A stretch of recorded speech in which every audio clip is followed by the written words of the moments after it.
Hello, everybody. Thanks for joining. I did promise to do a live video, and there's a lot to discuss. Latest development with the Oromo protest, and I'll just give my commentary, and we'll just speak on different issues that are coming up within the Oromo protest. So, before I start, I think it's important to, emphasize that a lot can happen in a week. A lot of developments within a span of 24 hours, 48 hours. A lot of developments. So the Oromo protest is shifting by the moment. As far as the latest development with OLF leader, that's pretty much he's on house arrest. That's the latest news. Joar still under arrest. Bekele still under arrest, and various Oromo individuals, politicians are pretty much neutralizing, and they're currently under arrest. So there's a lot of at stake. There's a lot of danger coming for Oromia. I think one of the dangers that I want to discuss is that right now, because the OLF, OFC, and Jawar Mohammed and all these Oromo leaders are pretty much neutralized, Oromia doesn't have a vanguard, a centralized organization to pretty much guide the politics, the direction, to pretty much the strategy, to pretty much engage the media. It's pretty much scattered. The diaspora is showing different factions and a different approach. There's a lot of pretty much there's nothing centralized, and that could be dangerous for Oromia. Um, you know, Currently the diaspora is doing a good job protesting, and then that's important. But there is a danger that without a centralized vanguard to lead this protest, it can be hijacked by individuals who are from external, parties. Even Washington can pretty much hijack this protest towards something else that is not of interest for the liberation of Oromia, liberation of the collective interest of the Oromia people. So there is a danger that without a vanguard itself to guide the Oromo protest, it gives you vulnerabilities, and people can make the Oromo protest pretty much push it to a direction that is not will not serve the interests of Oromia long term. So that is a concern. And also want to discuss this latest issue that we have seen with this journalist Tom Gardner, who has a track record of putting out problematic issues and views against the Eritrean state, the Eritrean community, Eritrean nationalism. He has a track record where, to the point where he has not been challenged. He's been pretty much given a permission to just talk reckless about Eritrea and the state all these years. And I'll give you a clear example. We Eritreans, we Oromos have to defend our narrative, our state. Consider Oromia as a nation state. And we have to defend the Eritrean state in this narrative. We must, I'm not saying we as an Oromo, but the narrative that is pretty much set by the Oromo protest has to be defended. And the Oromo nationalism has to be defended. And Tom Gardner and his associate and the Abyssinian quote unquote journalist, they are a problem. We collectively, we Eritreans, we almost have to see that people like Tom Gardner, who feel comfortable to, it's an act of violence to lecture us about our own narrative, our own experience, our own history. So this guy is interjecting into the Oromo conversation, telling another Oromo scholar, your voice doesn't matter. Your historical point of view does not matter. So we Eritreans, Oromos, have to collectively, and all the people in the southern nations, have to defend our nationalism, have to defend our historical narrative, which is collectively is the same. We have an issue with the system itself, the mythology itself. It's a violent history. So when you have individuals like Tom Gardner, who is just blatantly trying to weaponize this issue of ethnic unrest, ethnic violence, to silence Oromo nationalism, Oromo nationalist voice, Oromo scholars, Oromo historians, to just pretty much a term that everybody historically has known. He's trying to connect this issue of the Nefka people, or the system itself, the term itself. It's historic. Neftenya. I'm sorry if I'm mispronouncing this. Amharic. That's a colonial language I don't speak. So this term itself has become a controversy, and he's associated it as a racial slur, or trying to make it seem like this is targeting the Amharo people, when it's just a historic term. It is part of that legacy of Melik, and the legacy of the Abyssinian settlers who, after Melik colonized and conquered Addis Ababa, who is to pretty much enforce the settler colonialism by violent means. You need people in place to guard these positions, to make sure that the conquered people are able to submit. You can't. People just expect that. Oh, okay. Melik just invaded. We're just gonna give up. There was still gonna be resistance. So you need these elements after Melik conquers and pretty much subdue and commits a massacre. You have to make sure the population are agreeing, or making pretty much are going along with the rules and regulation of the settler colonialism that is in place by the Abyssinians. So this term itself has become a controversial by these journalists in Addis Ababa, and they're trying to weaponize it to silence Oromo nationalism, to silence Oromo narrative, the historic narrative that everybody's aware of. The fact that there's the history of Abyssinian settlers who were there initially by force, by the gun, by the barrel of the gun, were pretty much there to dispose or pretty much push out the Oromo original landowners, and make sure that Abyssinian settlers from the north are able to use the land. So this is a growing controversy that Tom Gardner is opposing against the Oromo scholar Awul Alul.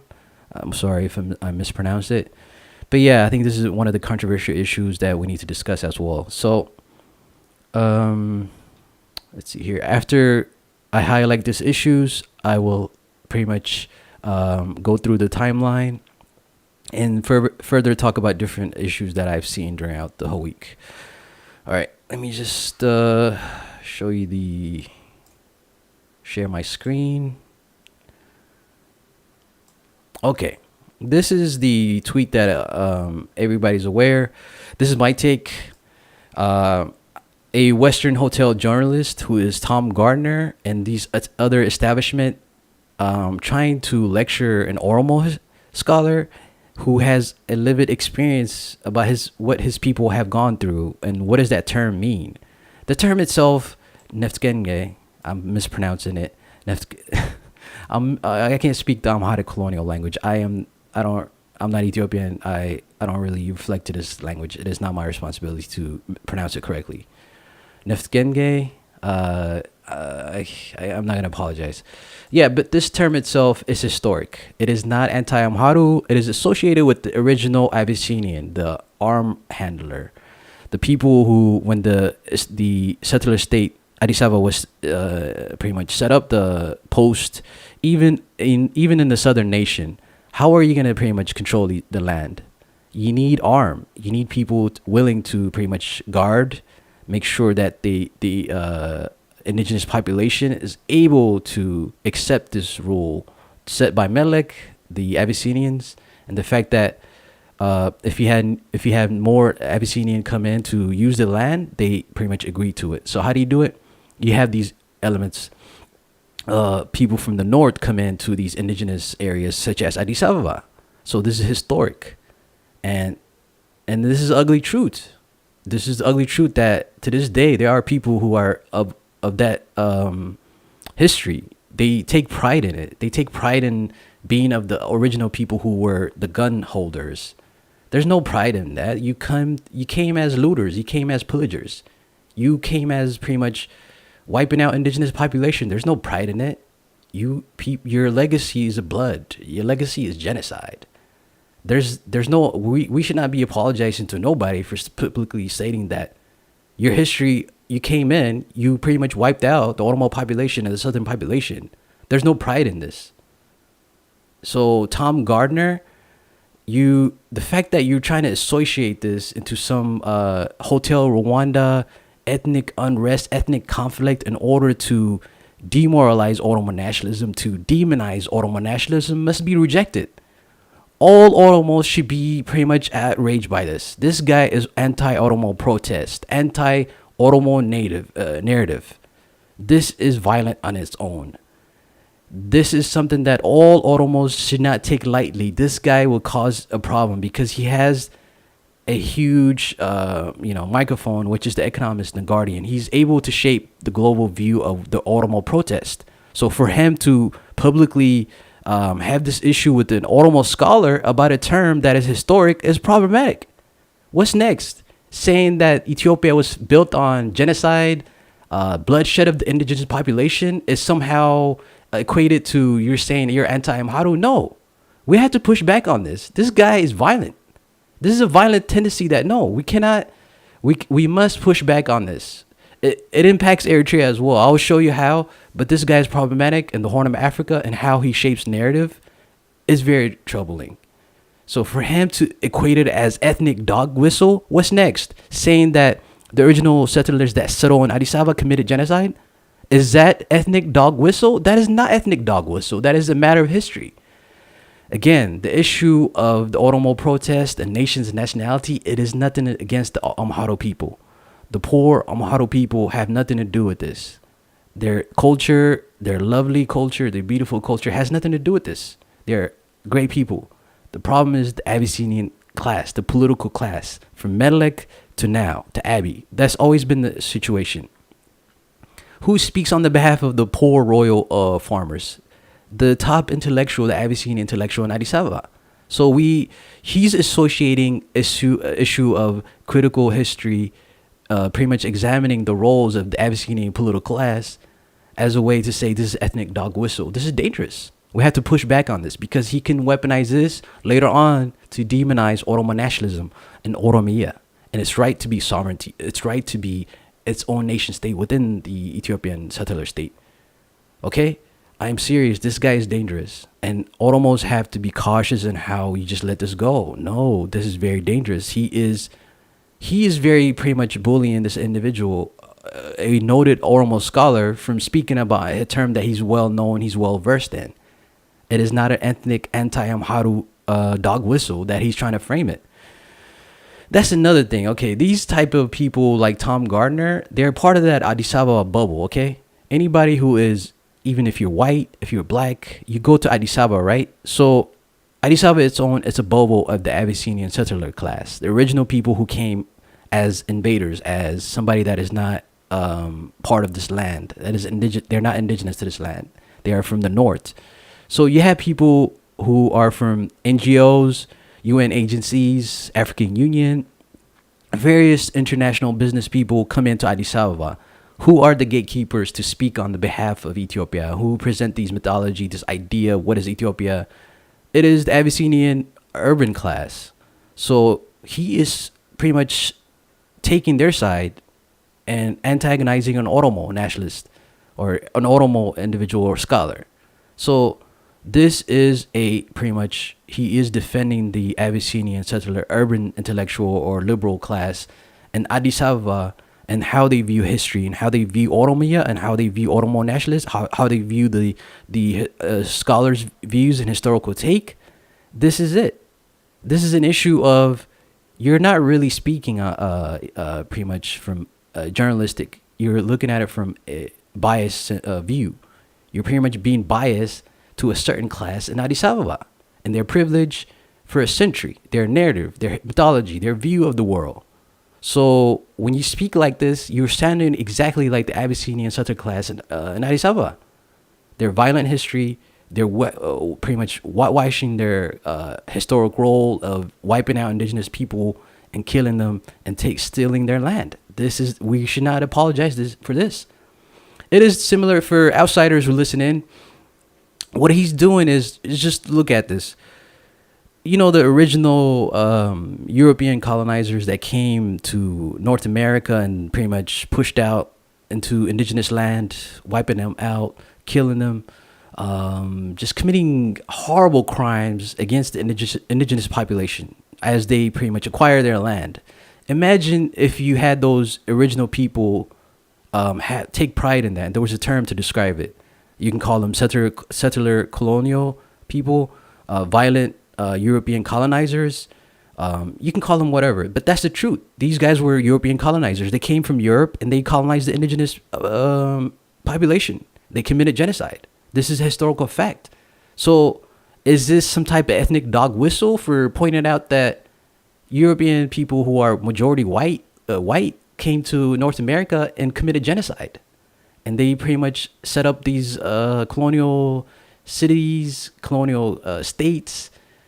So this is the equivalent of what he's doing. He's trying to imagine somebody who is indigenous or somebody who is a black nationalist speaking on their issue, and then a white person's trying to weaponize this issue. Oh, you're being racist, or you're being you're trying to divide us. Or this is what's happening here. He's trying to frame it in a way to silence the issue and criticizing settler colonialism, the violent history of how Ethiopia was formed, and who is active in it. Now let's go back to what is the original term. The history, obviously this is recent. 1890s. This is a violent history that the Melik, the Abyssinians from the north, came down and colonized and pretty much wiped out the indigenous population. I'm gonna keep saying this. I don't care. I'm gonna repeat it until everybody in the world gets it.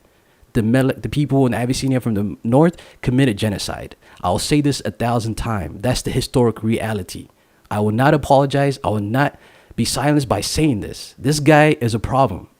You have to speak up. This guy is a problem. You people in the diaspora who are friends with this guy, who want to be friends with these Abyssinian liberals in the diaspora, I just want to be friends. You are performing for them. You should not. You as an Oromo, as an air change, you should not be friends with these type of people, because they're trying to like restrict our own nationalism, our own historical narrative, our own agency. So when this guy pushes back and try to lecture an Oromo scholar, it's a problem. It's a problem for Oromos. It's a problem for Eritrea. It's a problem as a Horn of Africa. I see this as a threat to us too. Whenever he attacks the Oromo scholar, I see it as a threat to Eritrea as well. So you Oromo diaspora individuals who are friends with this guy and even that guy Zacharias, who are best friend with each other, you are pretty much enabling their narrative just because you want to be cool with them. That's not a pass. These guys are causing harm. He has a huge. He works for this. This is a huge platform to pretty much propagate this information. Even has the Guardian. So you have to fight back on this guy. Yeah. So just to quickly highlight, I think the problem is a lot of people have this issue of trying to frame it as this ethnic tension. No, this is a question of colonialism. This is anti-colonial struggle. The problem is the Abyssinians are up north and the Oromos are in the south, and the southern population, other ethnic nationality as well. So because they're close by each other for centuries, therefore to imagine that these people from the north colonized the people from the south is hard to imagine because they're so close to each other. But an example of the North America, if you look at the North America, you had people from Europe colonize the people indigenous people in North America, right? That is easy to imagine because they're so foreign. But because the Abyssinians are close to each other with the Oromo people, it becomes hard to imagine why would they colonize these people. But before 1800, the Abyssinian kingdom itself, it includes the Maharu region and the Tigray. They're the same. They speak different language, but they have the same mythology of Habesha race and supremacy, Solomonic lineage, all that BS. So these two are linked, right? You had the Abyssinians for centuries to the point where they tried to go southern, pretty much go south to colonize and try to expand. The Oromo people in the southern population, even the Somali people, they always push back. So there's always been a check against Abyssinian incursion, expansion down south. The problem is when the European colonialism started to expand in the Horn of Africa, it gave that balance to the Abyssinian. That's the problem. It is all linked to European colonialism. Without European colonialism, we would not have this issue. We, the people of the North, we can handle the Abyssinians. It's like fighting with brass knuckles. You take these brass knuckles, the Abyssinians, we could check these guys. And the Oromos can check them, the Somalis can check them, and that. The problem is you had these tensions, historical issues between different kingdoms, and the Europeans pretty much decided to give weapon to one that has expansionist aims. That's what is the problem with Abyssinians. They were given weapons, so therefore we had to have a century of attempts to colonize and try to pretty much have a greater Ethiopia. That is include Eritrea, that includes the Somalia region, that includes even the southern part of Kenya. There was a lot of even Sudan. So this is an ideology of a political class that want to control and dominate the Horn of Africa, not just Eritrea, not just Oromia. It includes Somalia as well. It includes Eastern Sudan. It includes Kenya as well. So they had this greater empire they want to impose on the region. So what the Europeans have done through Menelik is give him weapons, give him diplomatic access, give him all this, mythology to be propagated to the world. In addition to that, when he passed away, Haile Selassie, they gave him this, reinvented this image of Ethiopia. And the global audience views Ethiopia through this lens. It is associated with the British monarch. There's this romantic idea of Ethiopia that was pretty much fabricated and embellished. Starting from the British, 1890, and the French, and so on. So that's something that people have to be aware of. This term itself is not anti-Amharu. It's a historic term. It is pretty much for the original settler class who had arms, who were there not just as soldiers. They were there as priests, teachers, those who pretty much were there to impose settler colonialism by violent means. They were the original villagers. How are you going to collect tax? How are you going to impose this idea in the system of the settler colonialism? You do it through weapon. You do it through the barrel of the gun. That's what these guys only can understand, the violence. It's Abyssinian fundamentalism is a violent ideology. It is only understand massacre. It only understand looting. It only understand exploiting others' history and co-opting it and then taking it as yours. It only understand violent means. And so it must be opposed. It is anti-African. It's anti-black.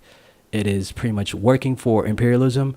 It is pretty much built on exploitation of slave laborers, of poor farmers, and stealing their land. This is an ideology that is pretty much anybody can be familiar with, that has an issue of class, has an issue of imperialism, that has an issue of colonialism. This is all connected. So that's it. That is the point on the Nefentge system.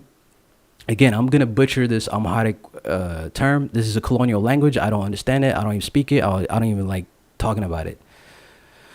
So yeah, let's go back to Tom Gardner. Okay, this guy has a problematic past and track record, and it pretty much applies to Eritrea. He wrote this piece in 2018, Why Eritrea is Called Africa's North Korea. And here he's saying that this has real life, the term has real life consequences. What about the fact that you label Eritrea the North Korea of Africa? Does not that have any real life consequences? This guy is just like reckless. He knows what he's doing. And he is pretty much an expression of the Abyssinian urban class within Addis Ababa. That urban class that is pretty much, that pushes out the mythology of a greater Ethiopia, which is hostile to Eritrean nationalism, that has this hostile view of the Horn of Africa where only the Abyssinians have to be supreme. So how can you say you have this issue with this term, but you are the one that is always pushing why Eritrea is called the Africa's North Korea?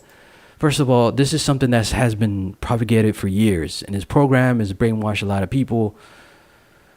That is a lot of something to unpack. North Korea itself has a lot of history that people are not aware of. Why is like you have to pretty much dig in and deconstruct the history of North Korea, and why do they have this nuclear weapon?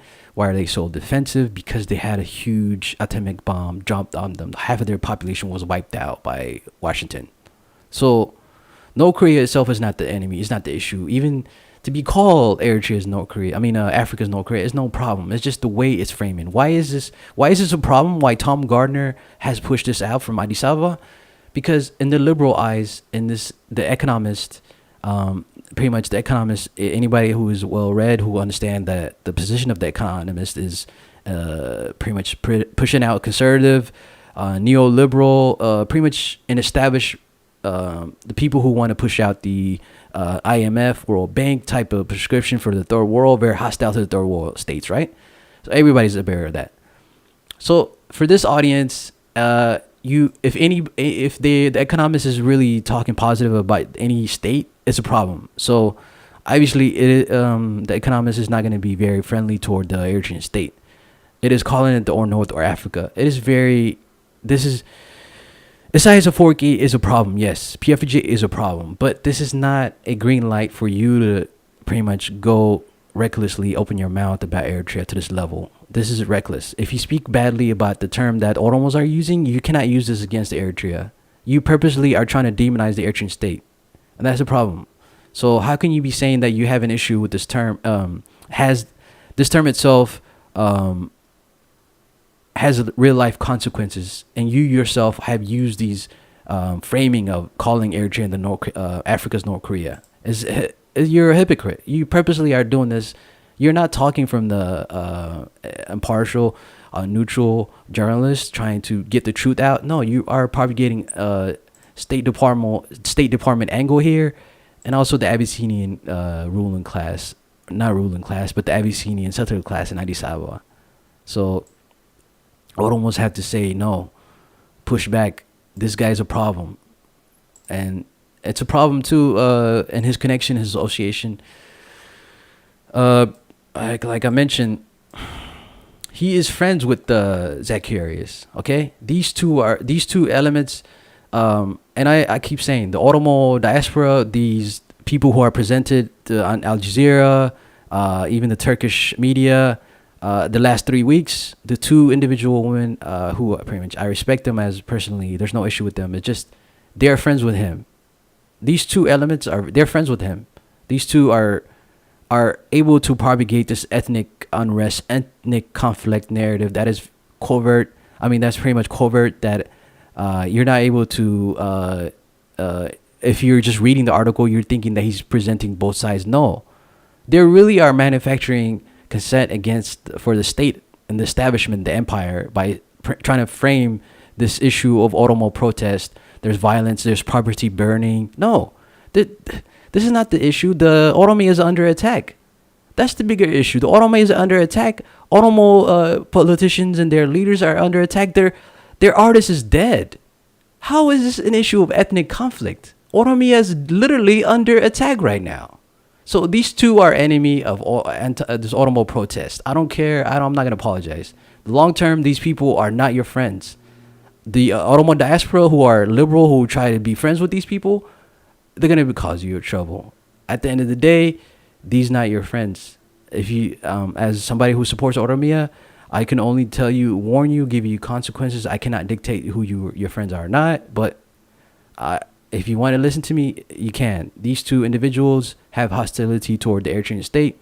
They have hostility toward the Oromo struggle, Oromo nationalism.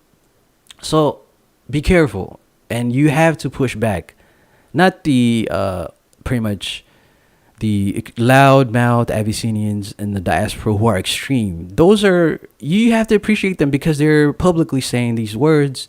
They're honest about their opinion. They hate Oromos. They hate Eritreans. They hate Eritrean nationalism. They hate Somali nationalism. They hate everybody. That's honest. Thank you very much. You're being very honest. The problem with these individuals like this guy is very covert. You're not gonna see it. He's not gonna publicly say, I love Melek or I love Johannes. He is gonna frame it in a way to make it seem like he's balanced. Oh, he's criticizing. No, that is slick. That is sly. That is fox-like. That's cunning. He's very cunning. So be careful. Don't let these people write about Oromo. Let Oromos write about Oromia. Let let anybody who is Oromo intellectual write about Oromia and what's happening inside. Do not let these gatekeepers define Oromia. Do not let them define Oromo protest. So yeah, like I mentioned, their whole narrative is trying to de-emphasize the state violence, not give any historical context. And there are other like angles that they're doing too. Let's see here.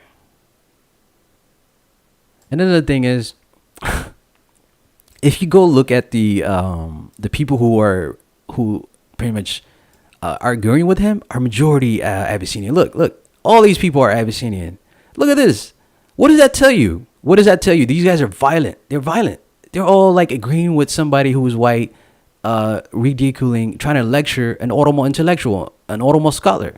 Look at these people. Who is agreeing with this guy? Mostly Abyssinian extremists.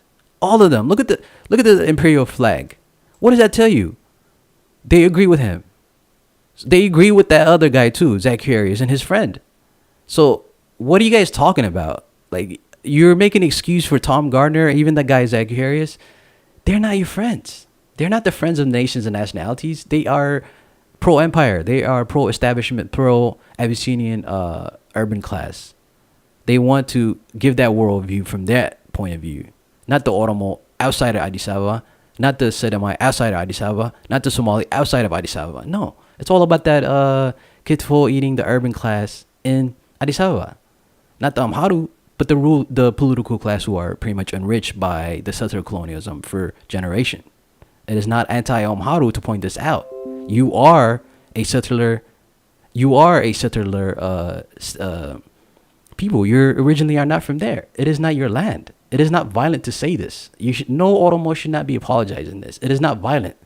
Now, it is not to say that anybody who's Amharu who's living there is an enemy of Oromos. That's not what I'm heading toward. It is pretty much make sure that the historical narrative it is defended. Oromo people are very not hostile. Oromo people are very friendly. They have let all these Amharu people live, even Tigray people live in Addis Ababa, even the Oromia region. There's no issue. The Oromo people are very peace-loving people. They're not hostile. They're very welcoming and very engaging. Their history, it is not violent. They're not conquerors. They're not colonizers. They don't pretty much impose their ideas and identity onto you. There's no somebody calling, if you go to Tigray, there's no Oromo people that much. Even if you go to Amhara region, there's not that many who are there who have businesses, or it's not that many. It's only the North people who are coming in Oromia, and they have been welcome. That's not the issue here. The issue is the historical framing. The issue is make sure that the Oromos actually are benefiting from the resources that is their land, that is their resources. You can live there as Amharu, you can live there as Tigray people. There's no issue there. I think there's no issue there. It's just the Oromo people have the right to have control, self-rule, own their land, just like anybody else. That is the main issue here. They have the right to speak their language. They have the right to own their land. They have the right to self-rule and have their own system. That's it. So nobody should be apologizing to anybody who tried, like Tom Gardner, who tried to push his narrative. You're trying to connect it to dog whistle. It's not. This is not dog whistle. This is historical reality. No Oromo should be apologizing. No Oromo should be apologizing for centering your Oromo nationalism. No Eritrean should be apologizing for defending the state, defending Eritrean state. No Oromo should be upset or feeling some type of way emotionally because this guy tried to associate it with a dog whistle. No. Or he's trying to associate Eritrea with North Korea. No. Yes, Isaias Afwerki is horrible. PFDJ has failed Eritrea, but you have no right to demonize the Eritrean state. You have crossed the red line. And all these elements and the diaspora, the opposition elements have let you speak recklessly about Eritrea. No more of that. You cannot recklessly try to lecture an Oromo about his history. You cannot lecture us about the Eritrean state. You cannot lecture us about our nationalism. You cannot lecture us about our history in the region. So no more of that. All right, let's move forward to the other issue. Let's see here. Yeah, so I just want to bring this up. Has anybody have, I don't know if you guys are could see this. Let me just zoom out.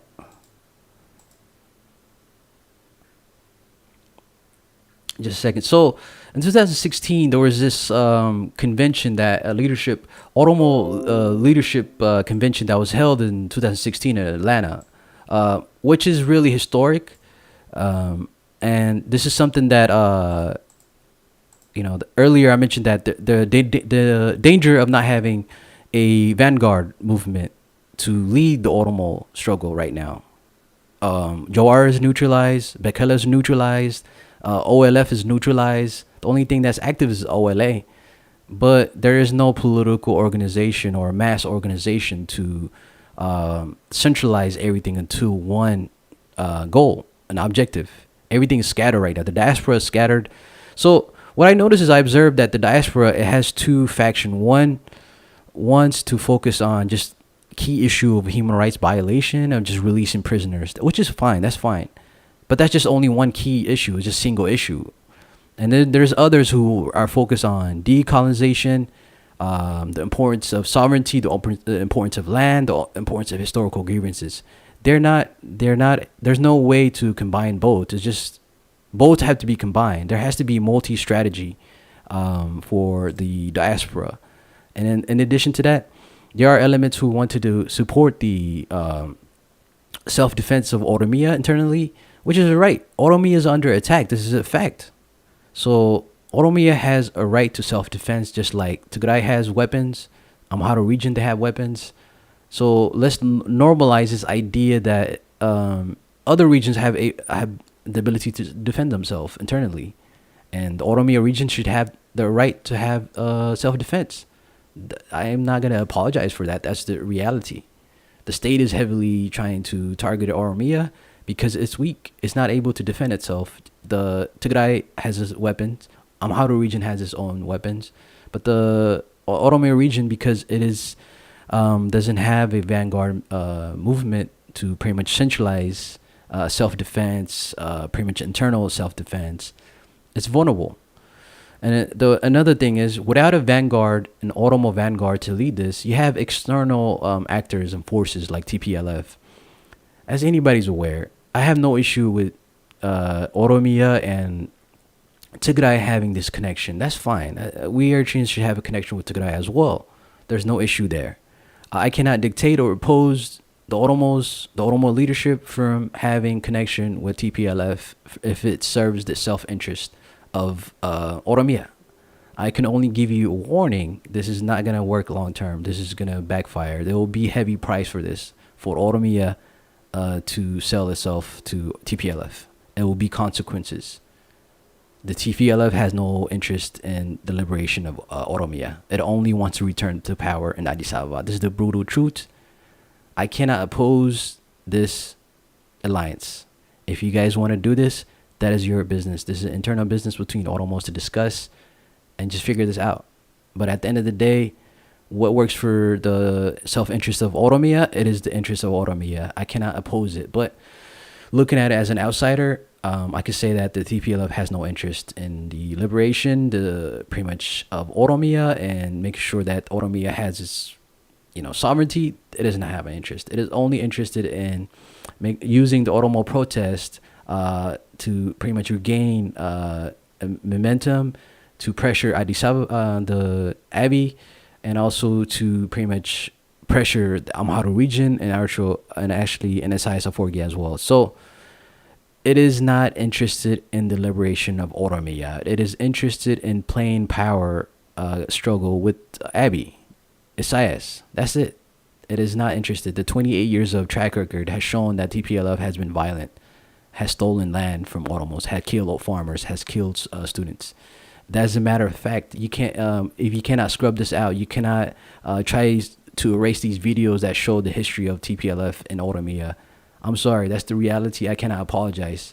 If you must do it, go ahead, but there will be consequences long term for Oromia. If you must do it, go ahead, do what you got to do. But at the end of the day, TPLF is a problem. It's a problem for Oromia. you can be independent of TPLF. If you had like Jawar Muhammad, who is very savvy and he saw the long term consequences of working with TPLF, and he was trying to make an alliance in the South. Look at it from a federal, pretty much coalition, right? The You have the Oromo, who have the largest Oromo population in Ethiopia. That is can pretty much guarantee a huge chunk of Ethiopia within the federal system, right? And the second one is the Amhara region, and the third one is the let's see, Somali region. Fourth one is the Sidamai region, and fifth one is Tigray. So you're skipping all these people to go to TPLF. If you want an equal system where everybody's fairly accepted, that you have to be in alliance with all these the largest group, the Sadamai, Somali, and the Southern people. That's something Johar Muhammad was doing, Michaela was doing, and they were hesitant to make an alliance with TPLF. They were engaging them, not trying to start an issue with them, but there was some type of strategy, tactical alliances that were taking shape. And Johar Muhammad, I wish he was released. I really wish he was a voice of reason to understand there is a problem with TPLF. It is not interested in liberation of Oromia. Johar Muhammad understand that, and I appreciate that, brother. And I miss him that he's in jail right now. And he was a voice of reason. You have to be careful how you engage TPLF. They have the political history and the pretty much the connection. It is not farewell long term from Oromia. Like I mentioned last time, look at the political culture of Oromia. It is one of egalitarian system. It is one of democratic system. The TPLF come from a system that is Abyssinian. I think the term itself, people try to apply it to the Amhara people. It also applies to Tigrayan ruling class. When I say Abyssinian, I'm not talking about just Amhara ruling class. I'm talking about the Tigray. Meles Zenawi is Abyssinian. TPLF is an Abyssinian organization. I'm sorry. Anybody who is worshiping Johannes Ras Alula, who is pretty much expanded north into Eritrea, and Johannes committed genocide. So we Eritreans know these Abyssinians. We have a history of pretty much they committed genocide on our land. We have an experience with these guys. So if you don't want to trust our experience in telling you these is dangerous, what the consequences of TPLF alliance is, you don't have to listen to that. But as brothers, we love Oromia. We want you to have the pretty much have self-liberation, self-rule, but understand the consequences of TPLF. It has self-interest, political interest that is not of interest for Oromia. As a final note, let me just say this: who is the oppressed nationalities? The oppressed nationalities are people in the southern population. The Oromo, the largest one, the Sidamai, Somali, and others, all the southern nations. In addition to that, Afar, Tigray, and Amharu are not the oppressed nationalities. You might make an argument that the Tigray people were pretty much had issues of political struggle within Abyssinia. Yes, they were treated as secondary power, as secondary people. But that's not the same experience as the southern population, the Oromos, and what they experienced genocide. The people of Tigray never had an issue about their identity being wiped out. The Tigray people have never had an issue of wanting to impose their culture, or their history being erased or imposed. They don't have that issue. I think we're confusing this tension between Amhara region and Tigray as an issue, as connecting it to the issue of the oppressed nationalities. It's not the same. This is a ruling class struggle between the Tigray ruling class and also the Amhara ruling class. And that is taken fold as well. That is an important context of why TPLF is supporting the oppressed nationalities. It is for self-interest, power gain. It is not meant to, it is pretty much to check and neutralize the Amhara region, its number one enemy, and also to check and neutralize Eritrea, its number one enemy. That is itself. So we have to pretty much define who is in oppressed nationalities. It is not the North. Besides the Afar regions in the North, majority of them in the South are the oppressed nationality. I have nothing against the Tigray people, but you guys are not oppressed nationalities. You guys didn't have an issue of your language being erased. There's no issue of committing genocide. No Abyssinian ruler has colonized Tigray. Nobody has killed, massacred Tigray people. So Abyssinian system, it is about the ruling class, whether if it's they speak Tigrinya or whether they speak Amharic. We have to associate these. So these Oromo intellectuals who try to make an alliance with the North are gonna give Oromia another cycle of issues. You have to be independent of TPLF. You have to be independent of Abiy. This is going to be a repeated case. It's going to be Oromo Protest 3.0, Oromo Protest 4.0, because you have to have a ruling class that is pretty much independent of the North. You don't need the North. You don't need Tigray. You have all the population. You have Sudama. You have Solimali region. So another thing is the Oromo population have to be careful how you engage with the Amharus. The Amharus are not the enemy. I think TPLF self-interest is to have Oromia and Amharo region to fight each other. You have to be careful. Don't fall for that trap. Yes, there is Abyssinian extremists, but do not associate it with the Amharo region. That is the biggest trick that people have. It is not. Do not confuse the Abyssinian political elite with the Amharo people. They're not the enemy. Amharo people are not the enemy. Even Tigray people are not the enemy. I think the TPLF ruling class are not an expression of Tigray. You have to associate it with the people. You have to be careful how you associate it with the people. So another thing is, I'll leave this alone. I'm going too long. The issue of Oromo, the Oromo population and the diaspora. Who is speaking on behalf of the Oromo protest? Which class? So you have an Oromo population in the diaspora who's speaking on behalf, right? They're mostly middle class people who left Addis Ababa. There's nobody speaking for the royal population outside of Addis Ababa. So their politics is an expression of their class interest. So what type of liberation do you want? Do you want to secure your class interest in Addis Ababa, or do you want the poor royal farmers to get their land? Do you want this to become a class struggle? That is something that the Oromo, even the Eritrean people have to understand. Who speaks on your behalf, whether it's Eritrea or Oromia, these people in the diaspora are trying to hijack something that is a movement on the ground toward their political and economic and class interest. So check who these people are from. Are they from the Addis Ababa Oromos who are Abyssinians and who speaking on behalf of the Oromo struggle? What is their interest? So this is the importance of having an Oromo vanguard to check and filter individuals who speak on behalf of the Oromo protest. So that's it. We have to be careful about making sure that there is a class focus, class conscious Oromo population in the diaspora that can speak not just the Addis Ababa politics. Who cares about election? Who cares about the constitution? The biggest issue is making sure sovereignty, self-defense, self-rule. That's number one rule. Who cares about reforms? That doesn't do anything. At the end of the day, having an election does not do anything for the material condition of the poor Oromo farmers. We have to return their land. We have to return the wealth and resources on the behalf of the Oromos outside of the Addis Ababa.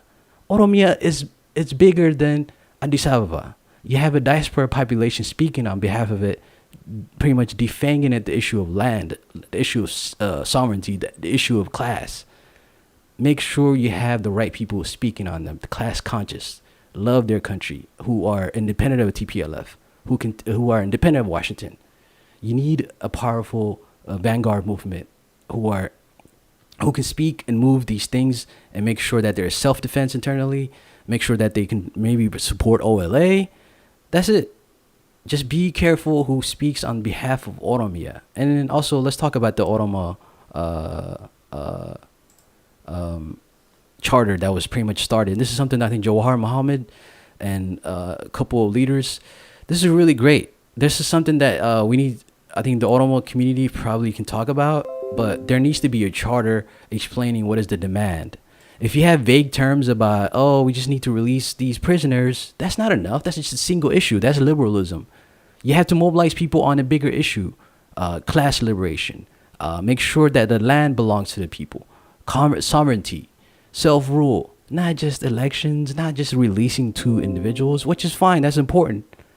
But the bigger issue is who is speaking on behalf of the royal population, because majority of these people who are speaking on Oromia issues come from like pretty much wealthy people who left Addis Ababa or left Oromia, who are pretty much of a certain high middle class.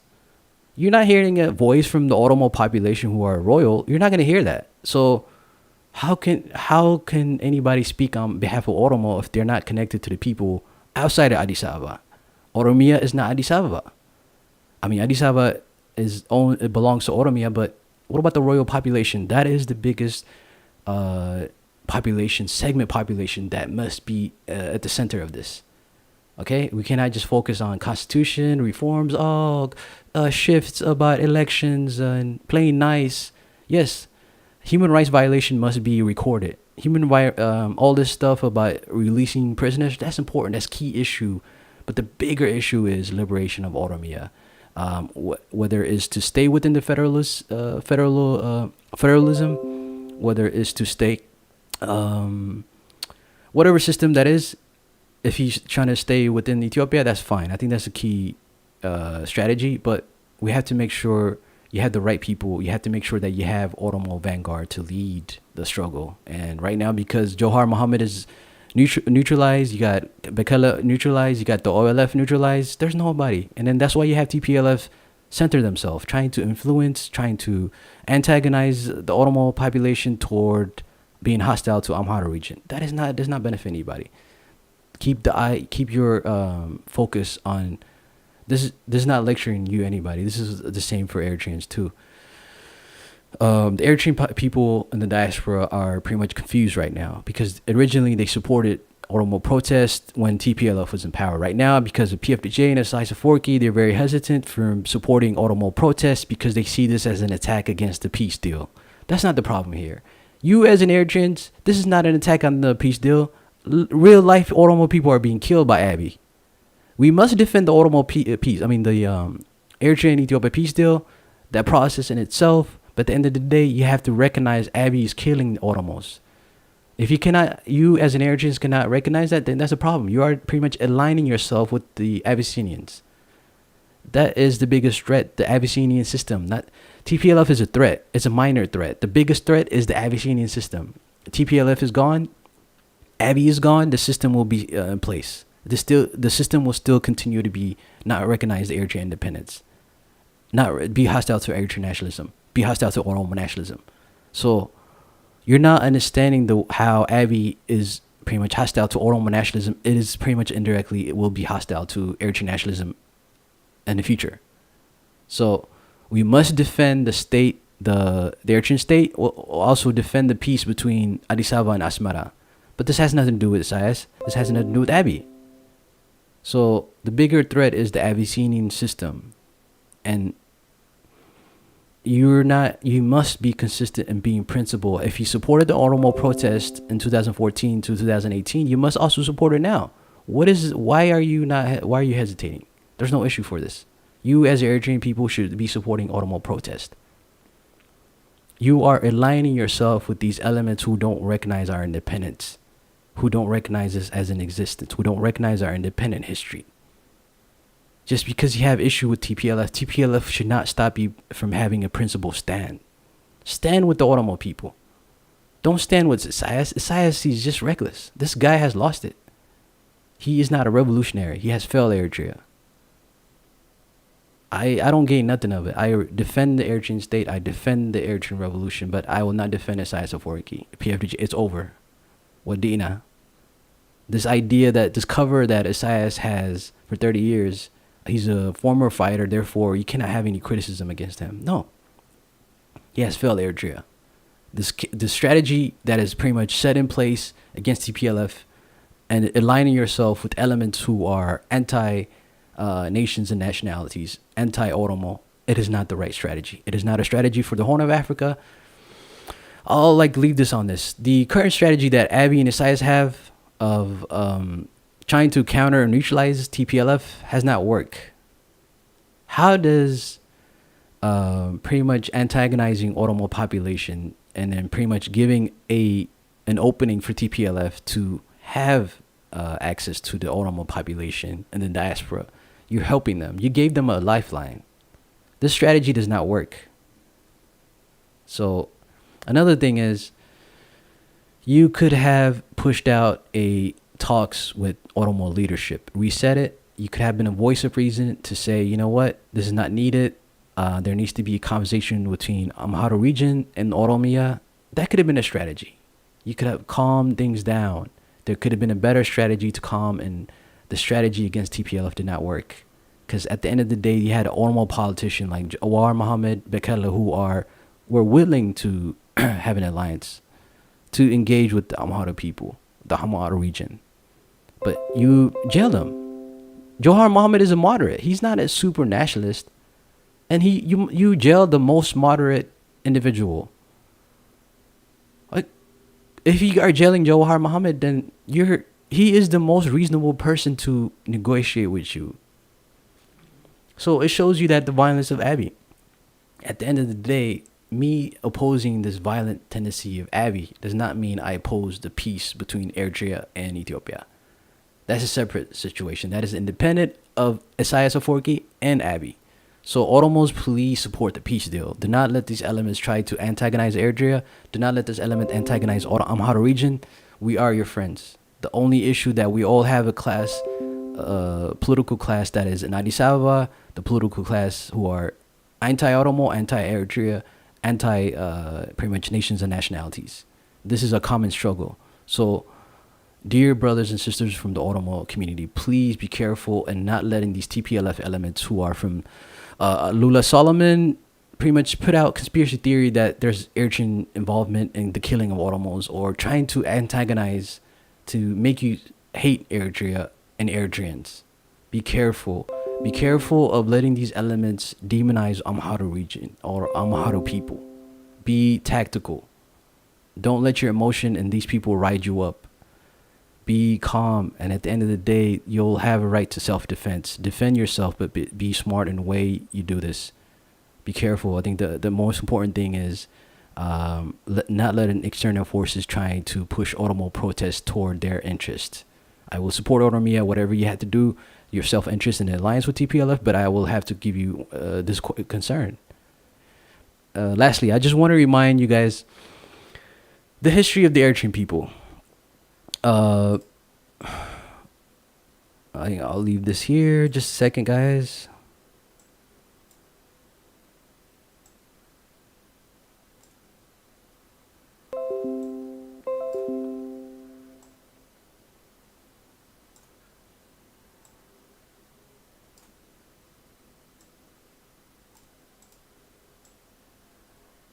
There you go. So as a last message, we Eritreans collectively, there's nobody in the north. This is for the Oromos and all the nations and nationalities, all oppressed nationalities. We are not the enemy. Just look at our history. We are the only one in the north who experienced Abyssinian genocide. From Ras Alula to Johannes to Selassie and the Derg, even the TPLF. So we understand the two faction within the Abyssinia, the Tigray ruling class and then the Amhara ruling class. So we both know the nature, and we have this experience with these guys. So we understand it. We understand when you say you Oromos are not Habesha. We understand that. We understand the violence of Ethiopianism and the way in saying we are one, and then how it erases you. We understand that. We understand that violence. So I'm not trying to tell you trust Isaias Afwerki. He is horrible. Or PFDJ, they are horrible. They're the wrong people. They're reactionary. They're just failed Eritrea. They failed the Horn of Africa. But in regards to the Eritrean state, we're not the enemy. The Eritrean people are not the enemy. You must view us as a friend of Oromia and as a friend of nation nationalities, because collectively, Eritreans have experienced the horrific crimes of genocide, colonialism from both political class. The Tigrayan, like I mentioned, Ras Alula, Johannes, and also Selassie and Derg. They try to impose Amharic language on us. We have that experience. We had attempts to steal our land, exploit it, and to colonize it.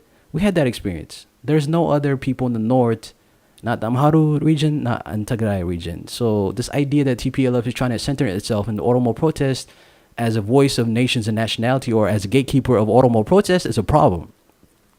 It will backfire. You don't have to believe me, but it will see. You will have a chance to see the nature of TPLF. Like I mentioned, Isaias has failed us as Eritreans. PFDJ has failed us. But be warned about TPLF. TPLF is a problem. It is self-interest, it's political culture. It is not for the interest of Oromia. That's all. It's a warning. You know, you can support it and give alliance with TPLF. That is your right. I am not here to dictate and impose it. Do what best work for you as your